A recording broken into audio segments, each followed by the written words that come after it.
অনেকেই আমাকে ব্যক্তিগতভাবে মেসেজ করেছেন, কল করেছেন, সবাইকে শুকরিয়া জানাই, জানতে চেয়েছেন যে শাইখ আপনি কবে আসবেন। আমি আপনাদেরকে এতটুকু নিশ্চিত করছি যে আমি শীঘ্রই বাংলাদেশে আসছি।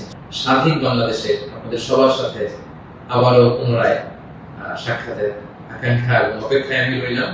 সাম্য, মানবিক মর্যাদা এবং সামাজিক সুবিধা প্রতিষ্ঠিত করে আমরা যেন একটা সমৃদ্ধ বাংলাদেশ সবাই করে তুলতে পারি। আল্লাহ তাআলার শুকরিয়া আদায় করছি যে আল্লাহ তাআলা আমাদেরকে একটি গণ বিপ্লব শেষে, একটি গণ অভ্যুত্থান শেষে একটি নতুন বাংলাদেশ দেখবার সুযোগ করে দিয়েছেন। আমরা করছি আলহামদুলিল্লাহ ওয়া শুকরিল্লাহ। আল্লাহ তাআলার শুকরিয়ার পাশাপাশি আমি এই বিপ্লবের সাথে, গণ বিপ্লব, গণ অভ্যুত্থানকে যারা নেতৃত্ব দিয়েছেন, লিড দিয়েছেন, এটাকে যারা সমর্থন জুগিয়েছেন, তাদের সবাইকে প্রাণ ঢালা শুভেচ্ছা এবং অভিনন্দন জানাচ্ছি। এই বিপ্লবকে বাস্তবায়ন করবার জন্য যারা নিজের দেহের তাজা রক্তটুকু বিলিয়ে শাহাদাত বরণ করেছেন, আমি শুরুতেই তাদেরকে গভীর শ্রদ্ধার সাথে স্মরণ করছি। তাদের রূহের মাগফিরাত কামনা করছি এবং শাহাদাতের সর্বোচ্চ মাকাম আল্লাহ সুবহানাহু ওয়া তাআলার কাছে আমি কামনা করছি।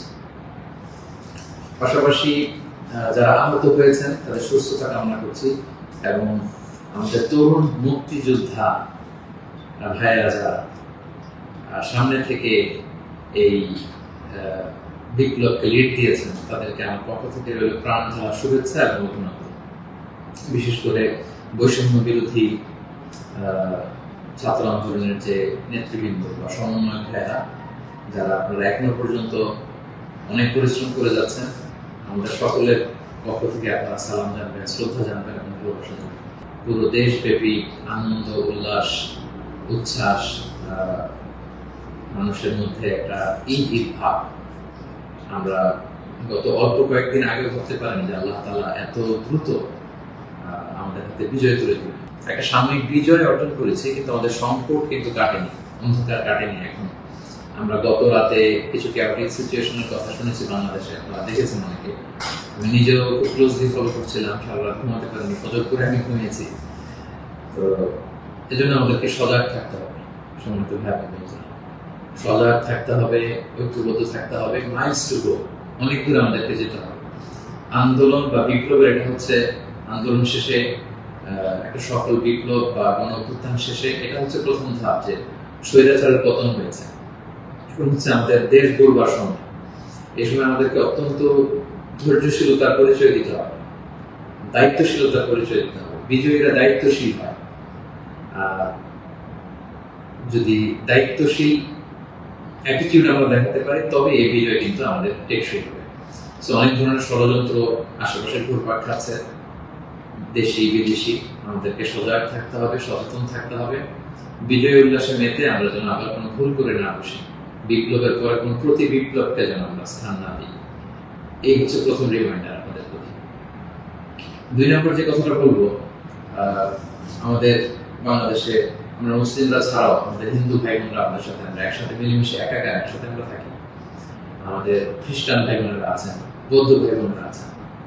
সো সংখ্যালঘুদের কোনো উপাসনালয়ে যেন কেউ আক্রমণ করতে না পারে, এটা খেয়াল করতে হবে। কিছু কিছু ঘটনা আমরা শুনেছি যে বিভিন্ন জায়গায় হিন্দুদের মন্দিরে আক্রমণ করা হচ্ছে, অগ্নিসংযোগ করা হচ্ছে।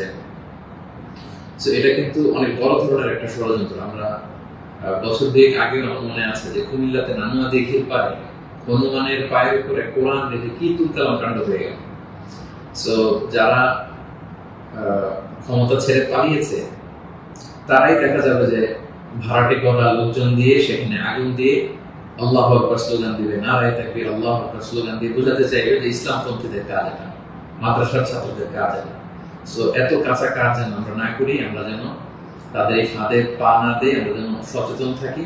বিশেষ করে মাদ্রাসার ছাত্র ভাইদেরকে, আমরা কলিজার টুকরা মাদ্রাসা, আলিয়া মাদ্রাসা, কওমি মাদ্রাসার ছাত্র ভাইদেরকে আমি বলবো, আপনারা আপনাদের নিজ নিজ থানা, গ্রামের, এলাকা হিন্দু মন্দিরগুলো নিজ দায়িত্বে পাহারা দেন, প্যাট্রোলিং করবেন, ভাগ করে করে সকালে বিকালে কারা দায়িত্ব পালন করবেন। মাদ্রাসার শিক্ষক যারা আছেন তারা এটা দেখভাল করেন। সামনের 1-2 দিন খুবই গুরুত্বপূর্ণ। আমরা চাই না যে আমাদের বিজয়টা এভাবে নষ্ট হয়ে যায়। এই জাতীয় ষড়যন্ত্র যারা করছে তাদের ষড়যন্ত্রকে আপনারা নস্যাৎ করে দিন সংঘবদ্ধ ভাবে। সো এটা আমাদেরকে খেয়াল রাখতে হবে। কিছু অগ্নিকাণ্ড বা বিচ্ছিন্ন ঘটনা যদি ঘটে, দেখা যাবে যে যারা এই বিজয়ে খুশি না, তারা এটাকে ইন্টারন্যাশনালি তারা এটা প্রোপাগেট করবে, তারা বলবে যে Bangladesh is on terrorist attack, জঙ্গি অ্যাটাকে কবলে পড়েছে বাংলাদেশ, অনেক ন্যারেটিভ তারা দাঁড় করাবে এবং এটা করতে তারা বড় করবে। আমরা এত সহজে এই বিজয়কে নষ্ট হতে দিব না। আমার 2 নম্বর রিমাইন্ডার হচ্ছে আমার প্রিয় বিপ্লবী ভাই এবং বোনদের প্রতি, বিশেষ করে মাদ্রাসার ছাত্র ভাইদের প্রতি, আপনারা খেয়াল করে সংখ্যালঘুদের কোনো স্থাপনাতে, উপাসনালয়ে যাতে এই জাতীয় ঘটনা না ঘটে ক্লোজ অবজারভেশন করুন, পাহারা দিন, নিরাপত্তা দিন। এটা আমাদের দায়িত্ব। আমরা এবার যদি ভুল করে ফেলি তাহলে বাংলাদেশ ইসলাম অনেক পিছিয়ে যাবে, বাংলাদেশ সমৃদ্ধ বাংলাদেশ গড়বার স্বপ্ন এটা অনেক পিছিয়ে যাবে। 3 নম্বর যে কথাটি আমি শেয়ার করতে চাই সেটা হচ্ছে, আমরা প্রায় বলি যে ইতিহাসের সবচেয়ে বড় শিক্ষা হচ্ছে যে মানুষ ইতিহাস থেকে শিক্ষা নেয়। আমরা যেটা দেখলাম প্রায় 1.5 যুগ ধরে বা 1.5 দশক ধরে যে ক্ষমতাসীন দলটি ছিল, তারা যখন আজকে বিদায় নিল, বিদায় তো নয়, বেসিকলি তারা বাধ্য হয়ে ক্ষমতা ছেড়ে পলায়ন করেছে। তো তাদের বিদায়টা আসলে কেমন হলো যদি আমরা একটু বিশ্লেষণ করি, অ্যানালাইসিস করি, যে আপনার ক্ষমতার দাপটে বাকি মহিষে এক ঘাটে পানি খেতে এরকম অবস্থা।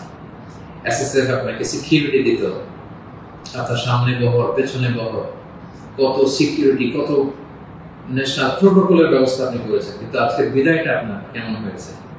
পুরো দেশব্যাপী গণধিক্কার, ঘৃণা, বদয়া ছাড়া কিছু আপনি শিখতে পারেননি। তো এ থেকে আমাদের রাজনীতিবিদদের, আমাদের সকলের শিক্ষা গ্রহণ করা উচিত। আপনার বিদায় কেউ কাটেনি, কেউ কোনো সংবর্ধনা দেয়নি, সহমর্মিতা জানায়নি, বরং আপনার অস্তিত্বই ছিল হুমকির মুখে।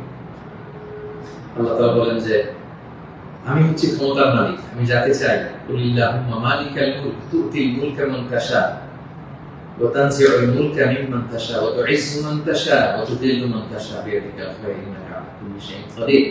আল্লাহ তাআলা হচ্ছেন ক্ষমতার মালিক, যাকে চান ক্ষমতার চেয়ার বসান, যাকে চান সেখান থেকে টেনে হিঁচড়ে ক্ষমতার চেয়ার থেকে তিনি নামান, তিনি যাকে চান সম্মান দেন, যাকে চান তিনি অপদস্থ করেন, লাঞ্ছিত করেন।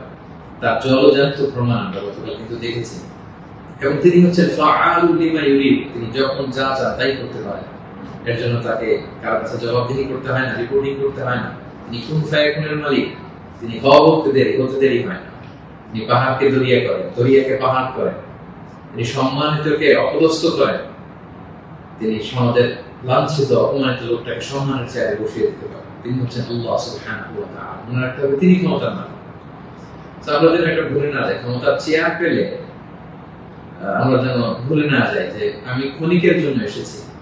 সামনে যারা ইন্টারিম গভর্নমেন্টাল লিড দিবেন, 3 মাস 6 মাস পরে জাতীয় ইলেকশন পরে যখন আমাদের নতুন সরকার আসবে, তারা যখন ক্ষমতার চেয়ারে বসবে, নিজেকে এই রিমাইন্ড যেন আমরা দিই যে আমরা যেদিন বিদায় নিব, যেদিন ক্ষমতায় থাকবো, সেদিন আমি আমাকে কেমন যেতে চাই, সেই হিসাবটুকু করে যোগ বিয়োগ দিয়ে যেন আমরা ক্ষমতায় থাকাকালীন সময় আমাদের অ্যাক্টিভিটিস গুলো পরিচালনা করি। সো এই ইতিহাস থেকে আমরা বারবার শিক্ষা নিতে ভুল করি, হোঁচট খাই, আমরা যেন এটা না করি। আমি আমাদের জাতীয় নেতৃবৃন্দদেরকে বলবো, যারা আসন্ন নির্বাচনে নির্বাচিত হয়ে আসবেন, বাংলাদেশকে নেতৃত্ব দিবেন, নতুন প্রজন্মের বা পুরাতন অভিজ্ঞদের মধ্যে যারা মিলে সরকার গঠন হবে সামনে ইলেকশন শেষে, আপনারা মেহরবানি করে এই শিক্ষাটুকু আপনারা নেবেন। এবং বাংলাদেশে এটা তো আমরা দেখে এসেছি ছোটবেলা থেকেই, একদল ক্ষমতা ছেড়ে অন্য দলের লোকেরা তাদের উপর কিভাবে আক্রমণ করে যেদিন তারা ক্ষমতা থেকে যায়, আবার তারা ক্ষমতা আসলে তারা তখন ক্ষমতা ছেড়ে অন্য বিরোধী দল তাদের উপর আক্রমণ করে। এই রেশারেশি আক্রমণ আমরা চাই না, আমরা এর অবসান চাই। আমরা ইতিহাস থেকে শিক্ষা নিতে চাই, আমরা একটা সমৃদ্ধির বাংলাদেশ ঐক্যবদ্ধভাবে একসাথে হাতে হাত রেখে কাঁধে কাঁধ মিলে গড়ে তুলতে চাই। এটা হচ্ছে আমার 3 নম্বর রিমাইন্ডার। 4 নম্বর রিমাইন্ডার হচ্ছে, গতকাল আমরা দেখেছি যে স্বৈরাচারের পতনের ঘোষণার মধ্য দিয়ে পুরো বাংলাদেশ, পুরো লাল সবুজের পতাকা, পুরো 18 কোটি মানুষ আনন্দ উল্লাসে ফেটে পড়েছে। আমরা আল্লাহ শুকরিয়া আদায় করেছি, আমরা হাফ ছেড়ে বেঁচেছি, আমরা স্বস্তির নিঃশ্বাস ফেলেছি, আমরা নতুন করে একটা স্বাধীন বাংলাদেশ পাওয়ার একটা আকাঙ্ক্ষা আমাদের হৃদয়ে জেগেছে। শুধু কিন্তু দুঃখের ব্যাপার হলো, আমরা মাঝে মাঝে আবেগে অথবা লোভে পড়ে অথবা হৃদয়ের জ্ঞান হারিয়ে এমন কিছু করে ফেলি যেটা আমাদের এই বিজয়কে, আমাদের অ্যাচিভমেন্টকে প্রশ্নবিদ্ধ করে, এটা ন্যায্যতাকে প্রশ্নবিদ্ধ করে। গতকাল আমরা দেখেছি যে উল্লাসিত জনতা তারা জাতীয় সংসদ ভবনে ঢুকে পড়েছে, গণভবনে ঢুকে পড়েছে। সেখানে যে লুটপাট, চুরি, যা বলা যায় এগুলো সব ধরনের কাজগুলো করেছে এবং এগুলো কিন্তু লাইভ ব্রডকাস্ট হয়েছে, বিশ্বব্যাপী ছড়িয়েছে। তো আপনারা আসলে কি মেসেজ দিলেন? আমাদের দেশের ছাত্র জনতা কিছু, তারা কি লুটপাট করে? যারা ক্ষমতা ছেড়ে পালালো তারা তো এটাকে ইন্টারন্যাশনালি প্রোপাগান্ডা বানাবে যে দেখুন কিরকম লুটপাট, চুরি, আক্রমণ এগুলোর মধ্যে দিয়ে তারা গণভবনকে দখল করছে, কিন্তু তারা একটা ইস্যু বানাবে। তো এই ব্যাপারটাকে আমি খুবই অপছন্দ করেছি, খুবই খুবই। আমি বলবো না যে শিক্ষিত ছাত্র জনতা এমন করেছে, যেহেতু উল্লাসিত জনতা সেখানে ঢুকে পড়েছিল, এখানে ভালো মানুষ ছিল, খারাপ মানুষ ছিল, ছিচকে চোর ছিল, টোকাই ছিল, তারা এগুলো করেছে। কিন্তু আমি দেখে অবাক হয়েছি মাঝে মাঝে অনেক ভালো ফ্যামিলির ছেলে পেলে অথবা নামাজি দেখে প্র্যাকটিসিং মনে হয়, তারাও এরকম ছবি দিয়েছে। কেউ গণভবনের বালিশ, কেউ চেয়ার, কেউ টেবিল, কেউ পাঙ্গাস মাছ, কেউ ফ্রিজের খাবার, যে যেরকম পেরেছে করিডোর করেছে তার। এটা আমার চোখে এসেছে এবং গণভবনের নেম প্লেট নিয়ে আসছে। তো এই এতটুকু বিবেকবোধ বা চিন্তা শক্তি কি আমাদের নাই যে এটা তো রাষ্ট্রীয় সম্পদ, নিজের সম্পদ না, এটা তো ভাগ বটোয়ারা হচ্ছে না। আপনি যে গণভবনের চেয়ার নিয়ে আসলেন 3 মাস পরে যে আমাদের নিজেদের ভোটে নির্বাচিত আমাদের ট্রু লিডার যিনি হবেন, আমাদের প্রধানমন্ত্রী, তিনি কোথায় বসবেন? তার চেয়ার তো আপনি চুরি করে নিয়ে আসছেন। তিনি থাকবেন কোথায়? তার বালিশ তো আপনি নিয়ে আসছেন। একটা বালিশ নিয়ে এসে, একটা হাঁস নিয়ে এসে, একটা কম্বল নিয়ে এসে আপনি আসলে কতটুকু লাভ করতে পারেন? কিন্তু গোটা বিশ্বকে আপনি একটা নেগেটিভ মেসেজ দিলেন এবং আমাদের এই বিজয়কে আপনারা প্রশ্নবিদ্ধ করলেন। এটা অনেক বড় ভুল আপনারা করেছেন সম্মানিত ভাই, যারা এটা আপনারা করেছেন। আমরা পৃথিবীর বিভিন্ন জাতি গোষ্ঠীর মধ্যে থেকে তাদের অনেক ভালো গুণ দেখি, এগুলোকে আমরা নিতে পারি না? মানুষ তো নিজেদেরকে ভালো জিনিস দেখে দেখে সেগুলো অ্যাডপ্ট করে করে মানুষ নিজেকে সুন্দর করে, পলিশ করে। আমরা জাপানিজদেরকে দেখেছি তারা কত ভদ্র পরিচ্ছন্ন। অলিম্পিকে তারা খেলা দেখতে যে স্টেডিয়ামের মধ্যে দর্শকেরা যখন খাবারের প্যাকেট, চিপস, পানির বোতল, টিস্যু ফেলে দিয়েছিল, তারা অন্যান্য দর্শকদের মতো স্টেডিয়াম ছেড়ে চলে যায়। খেলা দেখা শেষে তারা নিজেরা সব ময়লাগুলো, গার্বেজ গুলো পরিষ্কার করে তারপর ক্লিন করে সেই দর্শক গ্যালারি তারা ছেড়েছে। গোটা বিশ্বে তারা প্রশংসিত হয়েছে। তো এই যে তারা একটা মেসেজ দিল গোটা বিশ্ববাসীকে যে আমরা সিভিলাইজড, আমরা পরিচ্ছন্ন। আমরা আমাদের গতকালের বিজয় উদযাপন করতে যে কি এটা করতে পেরেছি? এই যে আমাদের মধ্যে অধৈর্য, অস্থিরতা, এই যে সাময়িক বেনিফিটেড হওয়ার যে মানসিকতা, এইটা যদি আমরা ঠিক করতে না পারি, এই গণবিপ্লবে, গণ অভ্যুত্থানে, নতুন সরকার কিচ্ছু আসা যাবে না প্রিয় ভাইরা। মানে I'm telling you the truth, I'm telling you the reality, এটা আপনাদের মনে রাখতে হবে। বাস্তবতা হচ্ছে আমরা যেমন, আমাদের নেতারাও তেমন। আমরা গতকাল হরিলুট করেছি, আমাদের নেতারাও হরিলুট করেছে। আমরাও চুরি করেছি, তারাও চুরি করতো। আমরা আসলে সুযোগের অভাবে সব, বাস্তবতা যেটা। কথাগুলো এই মুহূর্তে, বিজয়ের মুহূর্তে তিক্ত হলেও আমাকে ইসলামিক পয়েন্ট অফ ভিউ থেকে এই রিমাইন্ডার গুলো আমাকে বলতে হচ্ছে। আমি সরি ফর দ্যাট।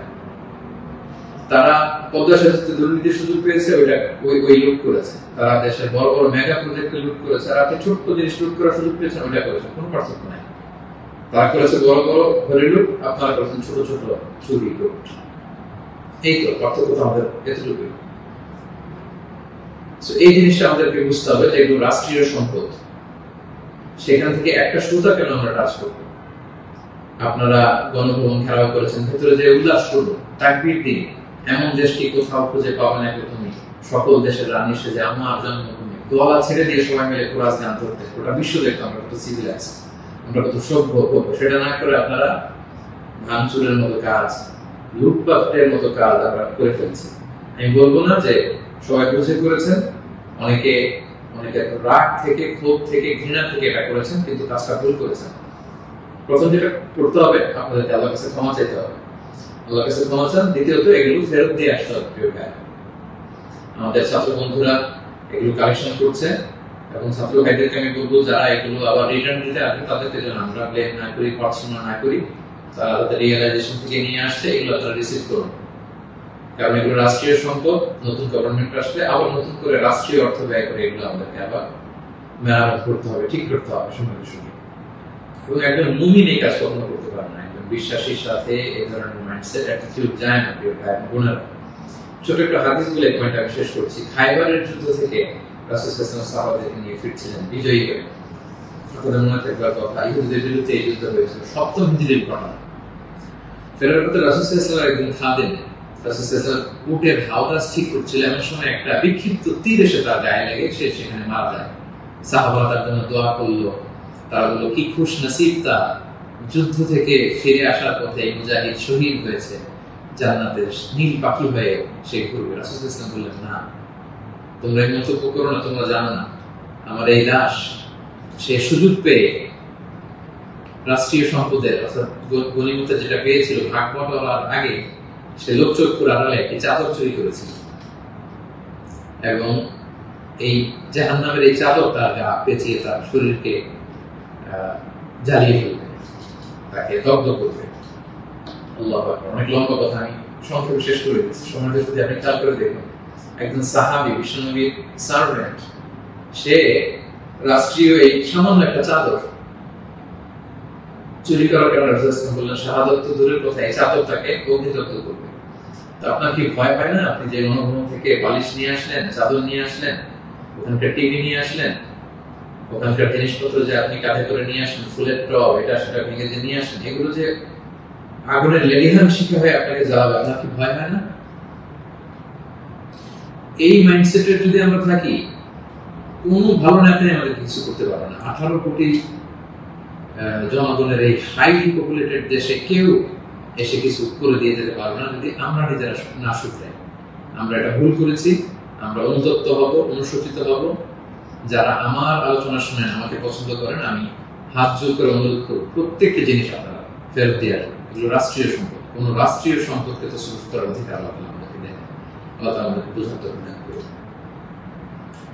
5 নম্বর যে পয়েন্টটি বলবো সম্মানিত ভাই বোনেরা, গত রাত থেকে এখন পর্যন্ত আমি শুনেছি যে কাইন্ড অফ সিভিল ওয়ারের মতো একটা অবস্থা, গৃহযুদ্ধের মতো অবস্থা, থানা জ্বালিয়ে দেওয়া, ভিন্ন রাজনৈতিক মতাবলম্বী যারা তাদেরকে সুযোগ পেয়ে আক্রমণ করা, হতাহতের ঘটনা কিন্তু ঘটেছে। এইরকম চালিয়ে গেলে আমাদের বিজয় কিন্তু যে কোনো মুহূর্তে নস্বাত হয়ে যেতে পারে। এবং আমি সেনাবাহিনীকে বলবো, অস্থায়ীভাবে সামনের 2-1 দিনের জন্য আপনারা আর্মি ডেপ্লয় করুন সব জায়গায়, প্রতিটি থানায়, প্রতিটি ইউনিয়নে, প্রতিটি জেলায়, just to confirm and ensure the security. Interim government যখন আসবে তখন তাদের দিক নির্দেশনা অনুযায়ী তাদের লিডারশিপে আপনারা সহযোগিতা করবেন, কাজ করবেন। কিন্তু এই হানাহানি, মারামারি, রক্তপাত থামানোর জন্য, সংঘাত থামানোর জন্য আমার মনে হয় আমাদের প্রাণের ব্যাটালিয়ন সেনাবাহিনীকে আমি এই অনুরোধ করবো যে জরুরি ভিত্তিতে দেশের এই সমস্ত জায়গায়, থানাগুলোতে, মন্দিরগুলোতে যেখানে সংঘাত হওয়ার সুযোগ আছে সেখানে আর্মি যেন ডেপ্লয় করা হয়। তা না হলে যে পরিমাণে হতাহতের ঘটনা ঘটেছে, এটা যদি আর 1-2 দিন চলতে থাকে এরকম, এবং সুযোগ পেয়ে একে আক্রমণ করা, ওকে আক্রমণ করা, ঝাল ক্ষোভ মেটানো, বা ভিন্ন রাজনীতিতে হওয়ার কারণে এতদিন তারা জুলুম করেছে, আজকে তার বাড়ি জ্বালিয়ে দিব, তার ছেলে মেয়েদের অত্যাচার করবো, তার উপর আক্রমণ করবো, এটা যদি আমরা করি তাহলে আমরা ভুল করে ফেলবো। আমি আগেই বলেছি যে বিজয়ীরা দায়িত্বশীল হয়, দায়িত্বশীলতার পরিচয় দিতে হবে, তাহলে এই বিজয়টা টেকসই হবে। তা না হলে এভাবে লুটপাট শুরু হলে বলবে যে এই স্বৈরাচারী সরকার একদিন থেকে ভালো ছিল, এখন তো দেখে দেশের অবস্থা আরো খারাপ। এরকম কোনো কমেন্ট যদি কেউ করার সুযোগ না পায়, কেউ যেন এই চান্স দিতে না পারে, একটা গৃহযুদ্ধের দিকে যেন আমরা চলে না যাই। আল্লাহ তাআলা আমাদের দেশকে হেফাজত করুন। এবং যারা বড় বড় অপরাধী ছিল, ক্রাইম করেছে, অবশ্যই তাদেরকে আইনের হাতে তুলে দিন, তাদেরকে ধরে রাখুন, বেঁধে রাখুন, পুলিশের হাতে দিন, সেনাবাহিনীর হাতে দিন, সংঘবদ্ধভাবে তাদেরকে আটকে রাখুন, তাদেরকে দেশ ছাড়তে, দেশ থেকে পালাতে আপনারা বাধা দিন। এই কাজটুকু করবেন। এটা ছিল 5 নম্বর রিমাইন্ডার। 6 নম্বর রিমাইন্ডার, খুব রিসেন্টলি হোপফুলি আজকে ইন্টারিম গভর্নমেন্টের রূপরেখা যারা থাকবেন সেটা বলা হবে, খুবই গুরুত্বপূর্ণ। আমি লাইভও দেরি করতে চাচ্ছি না, আমি উৎসুক হয়ে আছি এই নিউজ শুনবার জন্য। কিন্তু বর্তমানে যেহেতু সেনাবাহিনী সবকিছু নেগোসিয়েট করছে এবং আমাদের বৈষম্য বিরোধী ছাত্র আন্দোলনের ভাইদেরকে, সেনাবাহিনীর দায়িত্বশীলদেরকে আমি বলবো যে এখনো কিন্তু সন্ত্রাসী গোষ্ঠী বা অপশক্তি দেশের বিভিন্ন জায়গায় আছে। বিশেষ করে আমরা বিভিন্ন সময় দেখেছি যে ছাত্রদের হাতে আমরা রামদা, হকি স্টিক, তারপর অস্ত্র আমরা দেখেছি। বিভিন্ন সময় আমরা ছাত্রলীগের ছাত্রদের হাতে আমি দেখেছি যে তারা সাধারণ ছাত্রদেরকে এরকম আক্রমণ করতে একটা সাঁড়াশি অভিযান চালিয়ে গোটা দেশের ছাত্রলীগের যত সন্ত্রাসী আছে তাদের হাত থেকে এই অস্ত্রগুলো সিজ করতে হবে। শুধু ছাত্রলীগই না, এটা উদাহরণ হিসেবে বললাম, যত ছাত্র সংগঠন আছে কারো হাতে যদি কোনো আগ্নেয়াস্ত্র অস্ত্র এগুলো পাওয়া যায়, খুব জরুরি ভিত্তিতে এগুলো পুরো দেশে সাহসী অভিযান চালিয়ে এগুলো সিজ করতে হবে। কোনো ছাত্রের হাতে, কোনো সিভিলিয়ানের হাতে কোনো গান, কোনো রামদা এগুলো যেন আমরা কখনো না দেখি। ছাত্ররা রামদা নিয়ে ক্যাম্পাসে তারা দাপট দেখাবে, এই দৃশ্য আমরা যেন বাংলাদেশে না দেখি। এরকম একটি পরিবেশ যেন আমরা তৈরি করতে পারি, আমি সেনাবাহিনীর কাছে অনুরোধ জানাবো। আমি সামনে যে ইন্টারিম গভর্নমেন্ট হবে তাদের কাছে অনুরোধ জানাবো, বৈষম্য বিরোধী ছাত্র আন্দোলনের ভাইদেরকে এই বিষয়ে গুরুত্ব দেওয়ার জন্য অনুরোধ জানাবো। কারণ আমি বিভিন্ন ভাবে আমাদের কিছু সোর্স আছে, আমরা জেলায় জেলায় থানায় থানায় এরকম হতাহতের ঘটনা শুনেছি। এগুলো আমাদেরকে নিয়ন্ত্রণ করতে হবে। সবশেষে সম্মানিত ভাই বোনেরা, আমি এই কথা বলে শেষ করতে চাই যে আমাদের ধৈর্যের পরিচয় দিতে হবে, আমাদেরকে শান্তি শৃঙ্খলা রক্ষার সর্বোচ্চ চেষ্টা করতে হবে। প্রতিহিংসার রাজনীতি আমরা বাংলাদেশে আর দেখতে চাই না, আমরা হানাহানি মারামারি এটা দেখতে চাই না। আমরা জাতি ধর্ম বর্ণ নির্বিশেষে আমরা যেন সবার প্রতি মানবিক হতে পারি, আমরা সেটা চাই। আমরা চাই মেরিটোক্রেসির ভিত্তিতে আমাদের দেশ চলবে। দেশের যতটি চাকরি দেওয়া হবে, পদায়ন হবে, যারা সচিব হবেন, যারা বিসিএস ক্যাডার হবেন, যারা সরকারি আমলা হবেন, প্রতিটা চাকরি যেন মেধার ভিত্তিতে হবে। Meritocracy should be the national policy of Bangladesh, our new Bangladesh, our new independent Bangladesh. আমি দায়িত্বশীলদের কাছে অনুরোধ করছি, আমাদের ন্যাশনাল কয়েকটা পলিসি থাকা দরকার। সিঙ্গাপুরের 3-4টা জাতীয় পলিসির মধ্যে একটা হচ্ছে মেরিটোক্রেসি। রাষ্ট্রীয়ভাবে যেন ঘোষণা দেওয়া হয় যে মেরিটোক্রেসির ভিত্তিতে আমাদের বাংলাদেশ চলবে। আমাদের বিচার বিভাগ সম্পূর্ণ স্বাধীনভাবে এখানে কেউ হস্তক্ষেপ করতে পারবে না। কোনো চাঁদাবাজি আমাদের বাংলাদেশে চলবে না, কোনো ঘুষ বাংলাদেশে চলবে না। একটা সমৃদ্ধির বাংলাদেশ আমরা যেটা স্বপ্ন দেখি, আমরা যে স্বাধীন বাংলাদেশের স্বপ্ন দেখি, আমরা যেন একসাথে সেটা করতে পারি। Together we rebuild hour nation again ইনশাআল্লাহ। সম্মানিত সুধী, আমি এই আহ্বান জানিয়ে শেষ করবো, কেউ আইন শৃঙ্খলা অবনতি ঘটাবেন না, সংঘাতে জড়াবেন না, আইন নিজের হাতে তুলে নেবেন না। সংখ্যালঘু ভাইদের দিকে দৃষ্টি রাখুন, কারণ এইটাকে তারা টার্গেট করে